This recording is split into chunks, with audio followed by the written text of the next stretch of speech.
All right, so we are live here at Occupy Storefront, and the tables are turning for tonight. Jack is going to be on camera, and I am behind the camera, and we're going to be interviewing Jack. Charlie is here, and he is going to be asking Jack about his experience yesterday at the Occupy Bloomberg's House event in honor of the Sandy victims who are having their gripes, and what exactly went down after a great day. So I'm going to hand it over to you guys.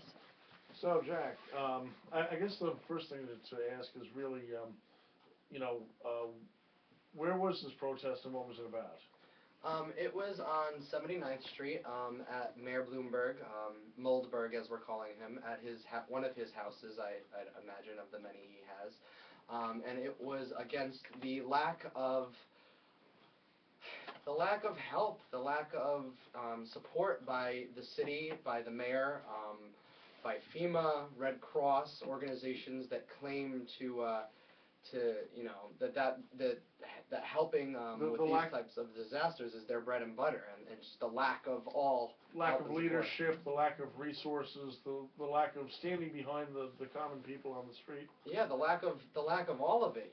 There's these organizations out there that claim that this is what they're about, and there has been little to no support from them. There is the mayor claiming that the city is doing all these things like the rapid repair, and doing all these things to get people back into their homes, but the problem is people aren't getting back into their homes. People aren't, they don't have electricity. They still don't have heat or hot water running in their homes. A lot of people don't have homes to go back to. The mayor denied wanting use of temporary structures to house people in, from FEMA or the Red Cross or any other organization. So in other words, there was temporary housing that was offered, but then the mayor refused it. The mayor refused it under the fact that they didn't need it. Come to find out from some research that Lauren did today, it was actually because the city has an ordinance against temporary structures, and that would be breaking that ordinance, and you would need a permit to set up temporary structures for individuals that lost everything on account of Mother Nature and Hurricane Sandy. Right. It's just absurd. So in other words, instead of taking up a leadership position, he allowed the existing bureaucracy to dictate the lack of assistance to the people, basically. Absolutely. He didn't stand up and say, bureaucracy, schmureaucracy, these people need our help, and we're going to help them, and then we'll adjust things as we have to. No, he didn't. Right. And that's what true, real leaders do. They stand up and they say, forget the red tape. These people need our help. We're going to forget the ordinance about temporary structures, and we're going to set up temporary structures until these people are allowed back into their homes or they have new ones to go to. I mean, theoretically, you could have gone to the city council and had them pass an emergency measure suspending those ordinances. Absolutely, just like they had passed the emergency measure to give him a third term. Yeah, to give him a third term, or to barricade Zuccotti Park, which was illegal, or to take down the barricades, which an ordinance was passed and it didn't happen. It's all these things that could have been done at the the flip of a switch that weren't. Right. There could have been emergency meetings. They could have. Emergency meetings. This is 4 weeks now. Yeah. This is well over 4 weeks, maybe more, since this happened. So this isn't something, that, it takes time. Well, we've had almost a month and a half. We've had almost a month and a half. There's organizations like FEMA that do little to nothing. Come to find out, when we were in Staten Island last weekend interviewing a FEMA representative, that they were sent out on a 45-day deployment. So after 45 days, FEMA leaves. And not that they were helping to begin with, but they go out for 45 days and then they leave, and that's it. And those 45 days are up. Yeah. And the Nurses Association was speaking about the hazard to people's health with the mold and all the toxic, the raw sewage and the toxins that were involved in the water that got washed all over the place. Right, and there's still no help with that. The Build Back Better idea is that the slogan that's being thrown around is the fact that Build Back Better. That almost sounds as though they're planning on putting much more expensive housing in these places. That's what it sounds like to me. But what it really means is that, you know, not only do we rebuild, but we build quicker. We get people into their homes as quickly as possible, and we ensure that something like this isn't going to happen again. Maybe by putting up barriers along the water, or whatever you have to do, sandbags, something to protect these people from something like this happening again. You know, you live in a place where, okay, a hurricane happens, it wipes out our houses. Let's just not rebuild our houses. Let's rebuild our houses and then do something more. So, you know, when something like this does occur again, and with the current state of, you know, the weather and the environment, I'm sure it will occur in a much more ferocious state, that people don't get as damaged and their homes don't get as destroyed as they did this time. Right. You know, you have these new houses that are getting put up in areas of Staten Island where, you know, they're 3 feet higher off the ground than the houses across the street, which are their bungalows, and that causes the water to run down into the bungalows, and the bungalows are getting completely destroyed, but the new houses across the street are fine. Well, let's do something about that.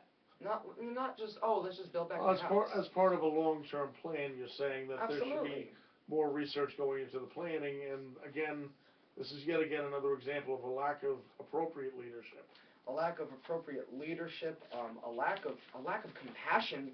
Really, you know, you have Bloomberg living in one of his many mansions that have heat, hot water, power, all this, and you have half of the city that he claims to love, not half, but a good portion of the city that he claims to love and is trying to lead, without houses, or without a home that they can go into because of mold and toxins, or without a home that they can go into because there's no power, there's no heat, there's no hot water.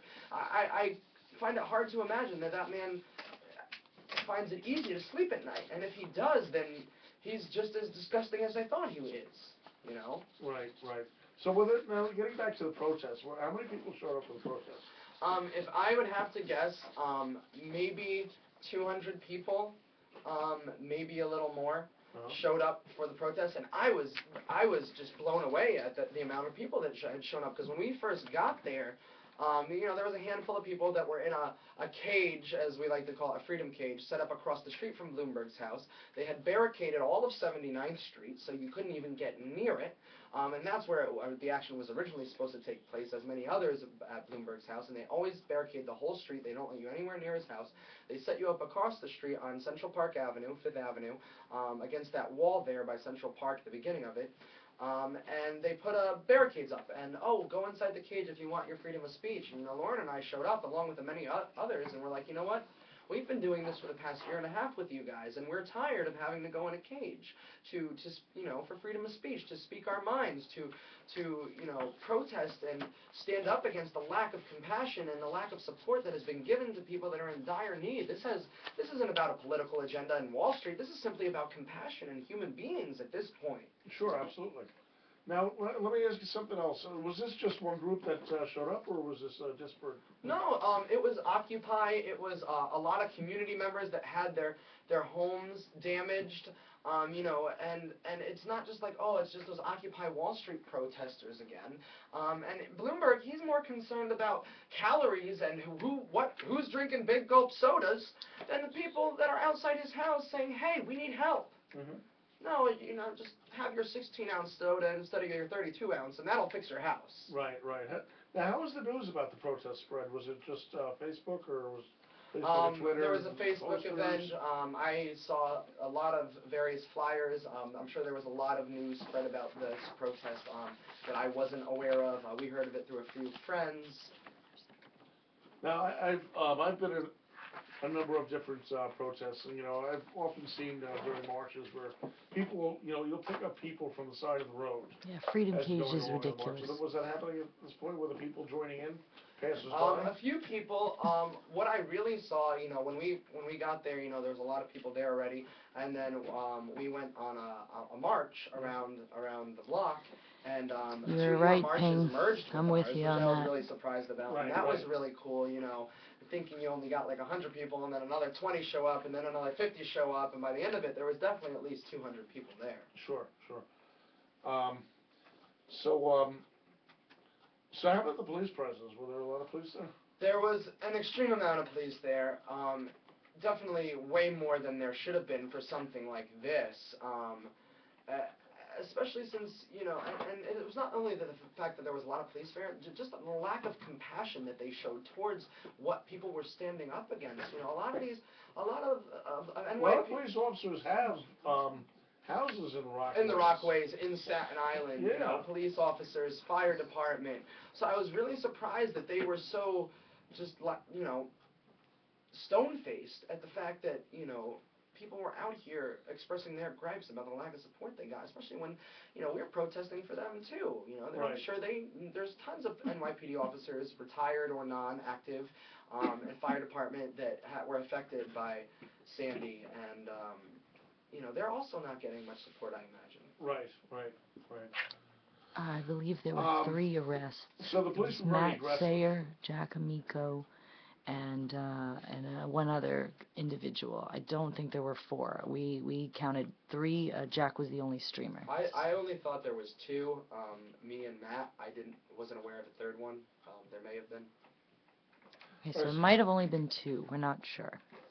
So how long did the protests go on? Were you guys just focused on the area right in front of his house? For the most part, it started at 5 o'clock, and it ended right around, I'd say, 7:30, 7:15. Right. So a good 2 hours or so. We stayed in front of his house for about an hour or so. Went on a little march, and then ended up back at the side of his house because, again, 79th Street was completely barricaded and blocked off. And that's where kind of, it slowed down a little. The Rude Mechanical Orchestra, which is a great group of musicians that showed up, and they were playing, and people were kind of dancing and just having a good time. And we started a picket because the police started saying, you're blocking pedestrian traffic, the usual, nonsense to, quell dissent and, inhibit us from using the First Amendment. And getting any sort of, outreach done as far as the lack of compassion and support that's been shown, and trying to gain more through that speech. Right. And they, you gotta not block traffic on the sidewalk. This is definitely an illegal arrest. They started, trying to push us off the sidewalk, and that's when we started the picket. And the picket lasted probably for about a half an hour or so. We were going in a circle and having a good time, and that was still apparently blocking pedestrian traffic. Well, 2.5 hours is not really a whole lot of time to be there. No, not at all. That was pretty quick. Were you getting your message across to people who were passing by? The people who were walking by and stuff. You did. I'd say it was 50-50. Some of them were very supportive of what we were doing. A lot of people were honking their horns as they drove by. And then there was the other people that I've seen time and time again in the past year and a half that just, literally, I'm not listening. Right, I don't want to know about this. I want to stay in my bubble. Yeah, my house is fine. They made a point of not looking at anything. And, yep. And stare at the ground, just walk by. Zip right through. Yep. Zip right through. With it, sure. So after 2.5 hours, what happened? The police started getting aggressive at that point? Yeah, they were, their posture, their stance, their whole position on the thing was aggressive from the beginning. But yes, after about 2.5 hours, they started getting aggressive. They pulled out a bullhorn, which I actually thought was funny because the first bullhorn they pulled out didn't work. So this guy's like trying to scream into this bullhorn, this captain, and it's just not working. So they had to call in for another car to show up with another bullhorn. So, right. The problems of the NYPD, their bullhorn doesn't work. Oh my gosh. And that's when things started to get a little hectic. They started pushing people down the sidewalk, telling us we had to leave. Your freedom of speech is done for the night. You have to go home. Why did they tell you had to leave? Because they said we were blocking pedestrian traffic, which we clearly were not. Pedestrian traffic was getting through just fine. Lauren mentioned earlier to me. Was there only one side to the street? Oh no, there was 2. Oh, okay. 2 sides to the street, 2 sides of the sidewalk, not to mention the sidewalk around Bloomberg's house is like 10, 12 feet wide. Right. So you're meaning to tell me that people on one half of the sidewalk can't get by while the other people are protesting on the other half of the sidewalk, actually still moving and walking because they won't let us stand still? Well, you weren't lying down either. No, we weren't lying down. We weren't like this on the sidewalk. So in other words, if somebody wanted to walk through, they could have. Oh, absolutely. You see, what Lauren mentioned to me earlier, and I've noticed this too in the past year, a lot of people, what they do is they cross the street because they don't want anything to do with stuff like this. Maybe the cops should have mic checked it. So they'll cross the street, and automatically the police think, oh, there must be blocking pedestrian traffic because people are crossing the street to get by. But really, it's just people's, apathy that's making them cross the street. Right. So, yeah, they're avoiding But it got to the point where they started using the bullhorn, and they started trying to push us out of there, this and that. We got to the corner of the sidewalk, and the guy got on the megaphone again. I was like, "Thank you guys, have a good night." And of course, people are screaming, "No, thank you, you have a good night." And, you know, we're all laughing still. And right when they pretty much pushed us off the sidewalk into the street, the light turns green. And so there you have, you know, 100, 200 people trying to cross the street in a crosswalk, and the light is green, and traffic is waiting. And we're walking across the crosswalk, and I get to about, you know, maybe 10 feet from the curb, you know, in motion the whole time. Never did I stop to block any sort of vehicular traffic. All I was doing what they told me, which was to go across the street and leave. It just so happened that when they told us that, there was a green light, and they really didn't either think about that, or they did it on purpose to gain some sort of aggressive stance in order to arrest people, because blocking vehicular traffic is illegal. So when I got about 5 feet from the sidewalk, someone looked at me and started screaming, "Jack, Jack, turn around." I turned around, and there's this guy pointing at me, Captain, saying, "Get him." Meanwhile, there's about 20, 30 other people on the crosswalk with me, but apparently I'm the only one that's breaking the law. After they told me to get in the crosswalk when there was a light that was green, they grabbed me and tackled me to the ground. You know, two guys had their knees on my legs. One was pulling my ankle. The other one had a boot or a knee up under my rib, which I think might be fractured now. It really hurts. I'll live, obviously. It's just really sore. And it was at that point that I screamed at them, because they were hurting my legs. I didn't really notice the rib cage at the time. Jack, let me stop you real quick for a second. So, how many 250-pound police officers did it take to restrain you?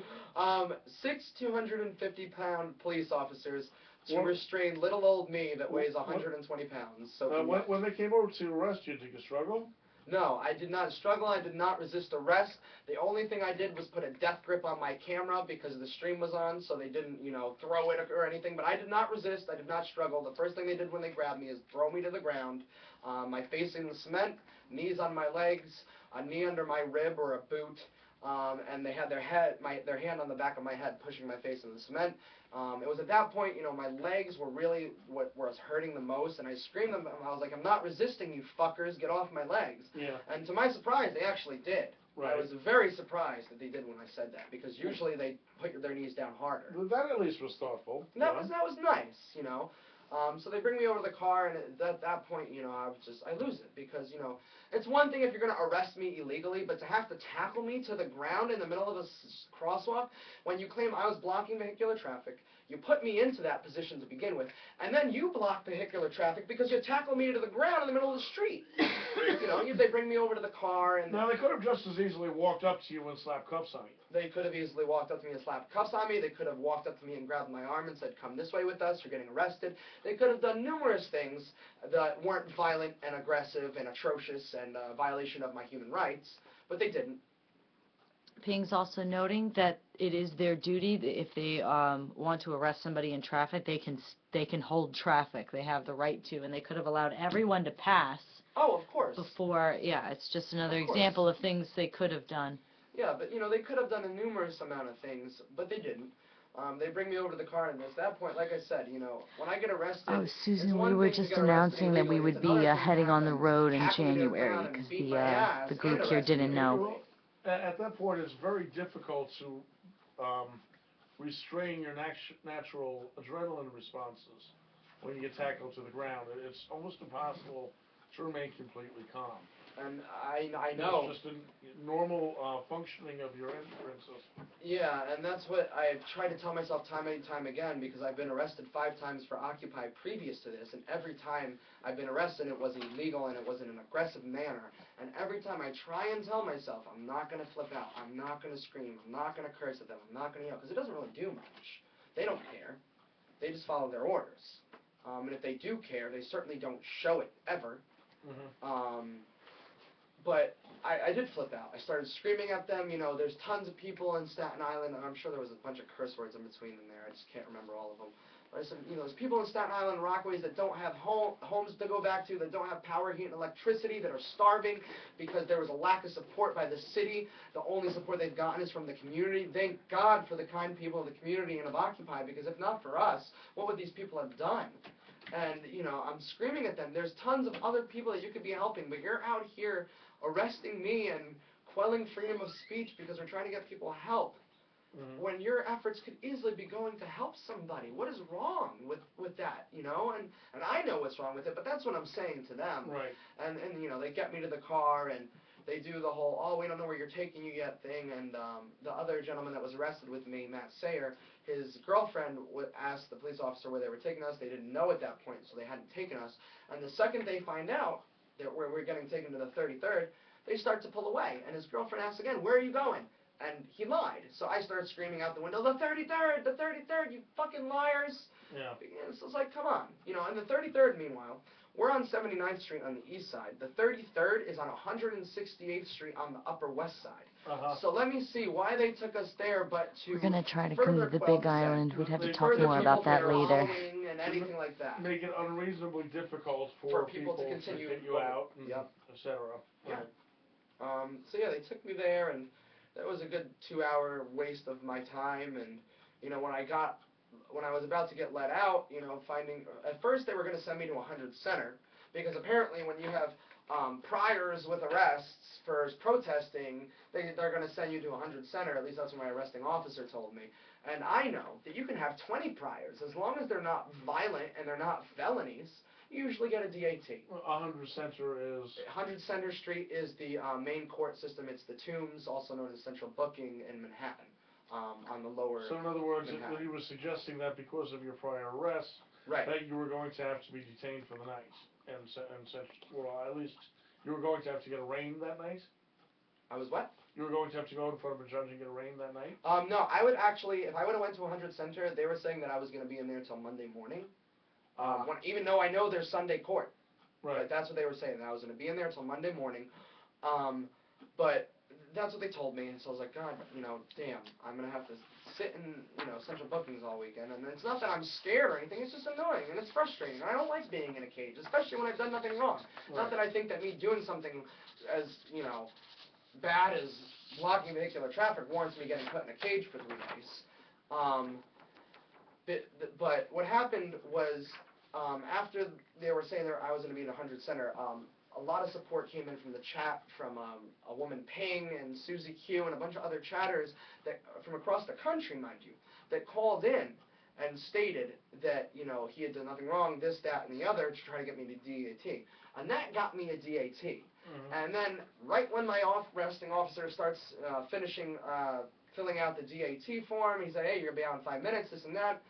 The sergeant comes in and tells the arresting officer, thinking I don't hear this, that a captain from Lower Manhattan precinct called in and said he knows this guy and that he's done all this before for protesting with Occupy, and that he needs to go to 100 Center. So I have to think about this now. So then they make me wait another like 20 minutes because some captain from the Lower Manhattan that has a hard-on for me, Winsky, Papa Michael, Lombardo, or Timony, right, or Hipster Cop, because I know he loves me too.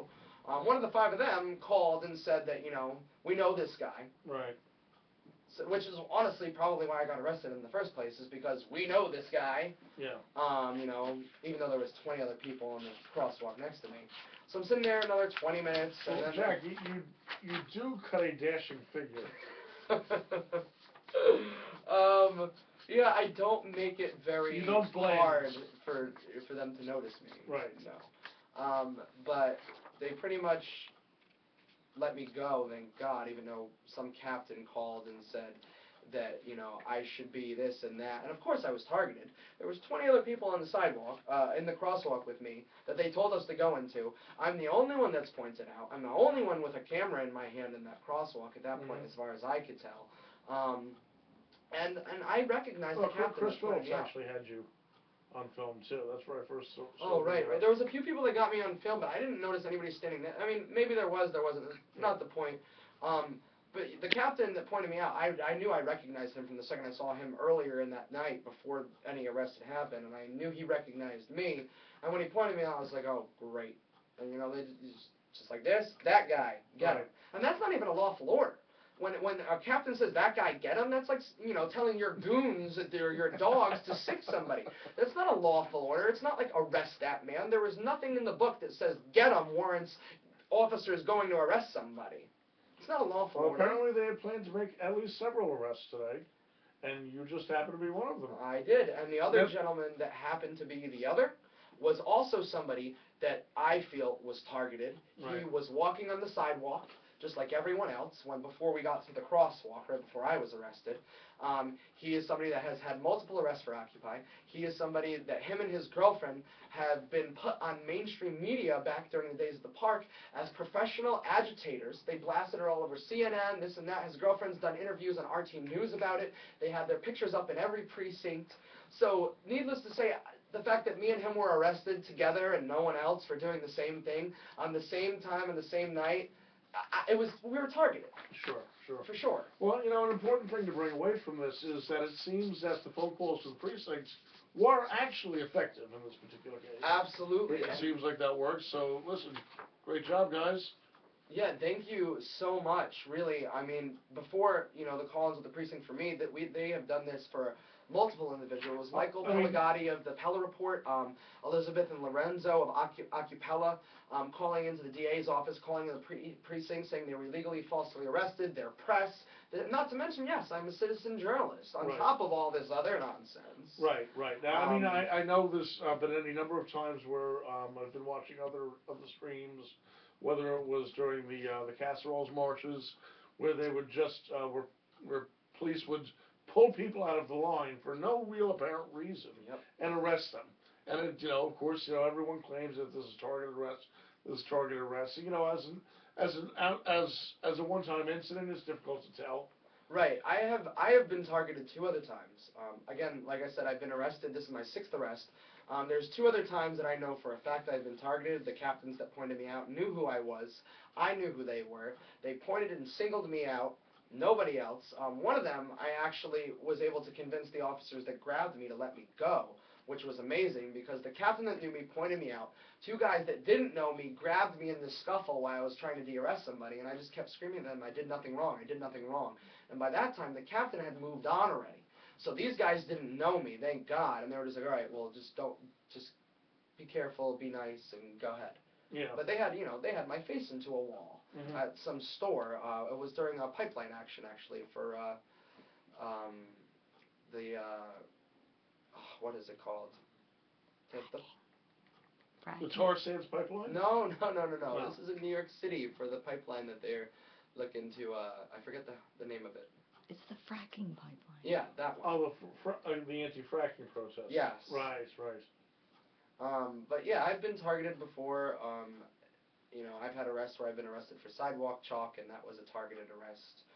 It was on a day that we called Chalkupy in the park back in March, and everybody was chalking all over, all over Zuccotti Park. There was big things drawn in the center of Zuccotti Park, Luigi from the Mario Brothers on top of the bowl, like huge chalk pieces.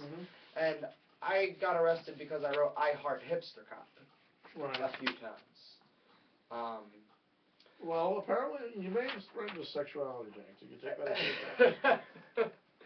a yes. He may actually have latent homosexual feelings for you that he just isn't really able to deal with. Well, he didn't have a a way of problem taking with it. revenge. Yeah. I mean, Hipster Cop actually didn't have a problem with it. It was Winsky that came up and grabbed me and arrested me.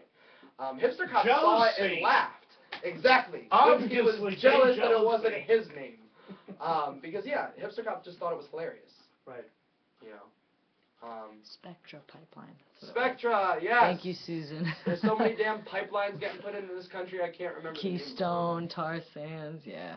We're getting exhausted from having too many things to be angry about. Yes, it is exhausting. World's got to get better. Yeah. Well, we're going to wrap this up soon. We got about 1 minute left, but thank you so much, guys, for watching and giving the comments. I apologize I didn't interact with you more, but we do plan on using some of this audio to overlap over some of the footage so you can have the actual event and also some commentary from Jack himself. But thank you, guys. I appreciate all of your comments, and we love your support and the action you guys take with your phones, because that's what it's about. And just as a reminder, on Monday, if you guys want to flood the DA office, I'm sure Ping will be spearheading a lot of that operation. But anyway, definitely show your support for these guys, because it's not just about Jack, it's about all streamers, all journalists, all photographers that are targeted. We need to support them. We all deserve to have a voice. We don't belong in a cage. And, I love you too, Ping. So thank you so much, guys. And we're going to sign off now. So that's Jack, and this was Charlie doing the interviewing. So thank you so much, guys, and we'll see you later. And Rant Radio tomorrow night, 9 p.m. Definitely tune in. We're going to be talking about more of this tragic incompetence, FEMA, the Red Cross, and a lot of the controversy surrounding these two organizations. Thank you guys so much.